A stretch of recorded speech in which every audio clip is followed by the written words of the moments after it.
Good morning बच्चों। आज हम प्रश्नावली 10.2 का छठवां प्रश्न करेंगे। देखिए छठवां प्रश्न है, एक बिंदु ए से जो एक वृत्त के केंद्र से 5 सेंटीमीटर दूरी पर है, वृत्त पर स्पर्श रेखा की लंबाई 4 सेंटीमीटर है, वृत्त की त्रिज्या ज्ञात कीजिए। तो देखिए मैंने इसका चित्र बनाया है। चित्र अब आपने इतने क्वेश्चन कर लिए हैं इस प्रश्नावली में कि आप देख रहे होंगे कि लगभग हमारे हर प्रश्न में एक जैसा ही चित्र बन रहा है। तो मैंने एक चित्र बनाया है जिसमें एक वृत्त है जिसका केंद्र O है, केंद्र से 5 सेंटीमीटर की दूरी पे एक बिंदु बनाया A, और A से वृत्त पे जब हम स्पर्श रेखा खींच रहे हैं AB, तो इसकी जो लंबाई है वो 4 सेंटीमीटर है। हमें कह रखा है वृत्त की त्रिज्या ज्ञात कीजिए, यानी कि हमने ज्ञात करना है OB। तो देखिए हल करने का तरीका, बिंदु A से केंद्र की दूरी यानी कि OA बराबर 5 सेंटीमीटर, स्पर्श रेखा AB की लंबाई 4 सेंटीमीटर और वृत्त की त्रिज्या OB हमने ज्ञात करनी है। तो देखिए ये आपको मैंने बहुत बार बताया है कि स्पर्श रेखा पे त्रिज्या जो होती है वो लंब होती है, या आप कहें कि त्रिज्या पे स्पर्श रेखा लंब होती है। तो यहाँ पे जो कोण बनता है, ये कोण जो बन रहा है वो 90 डिग्री का होता है। तो ये कोण 90 डिग्री का होगा, यानी कि ये जो त्रिभुज होगा ये एक समकोण त्रिभुज होगा। तो हम लिखेंगे समकोण त्रिभुज AOB में। समकोण त्रिभुज AOB में पाइथागोरस प्रमेय लगाएंगे तो ये 90 डिग्री का कोण है, यानी कि ये क्या हो जाएगा, कर्ण। तो OA का वर्ग बराबर OB का वर्ग धन AB का वर्ग। तो जो है उसका मान रख देते हैं, 5 का वर्ग बराबर OB का वर्ग धन 4 का वर्ग।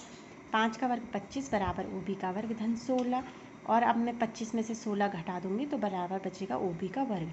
तो 9 बराबर OB का वर्ग, यानी कि OB का वर्ग बराबर 9। तो OB कितना हो जाएगा, इसका वर्गमूल हो जाएगा, वर्गमूल 9। तो OB बराबर 3, यानी कि जो ये वृत्त की त्रिज्या है वो कितनी आ गई है, 3 सेंटीमीटर।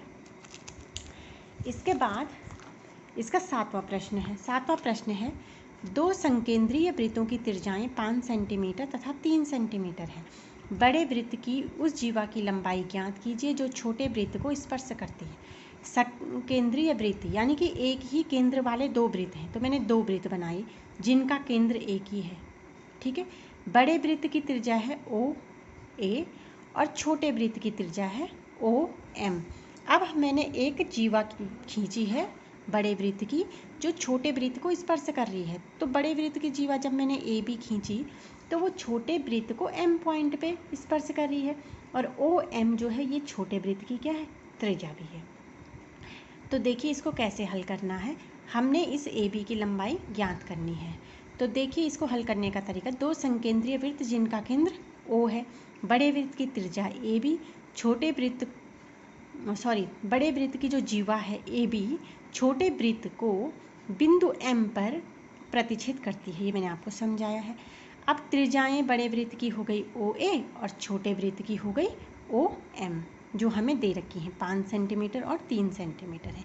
अब देखिए जो ये OM है वो जीवा AB पर लंब है, perpendicular, OM perpendicular to AB, यानी कि जीवा को केंद्र से मिलाने वाली जो रेखाखंड है वो जीवा पर लंब होती है।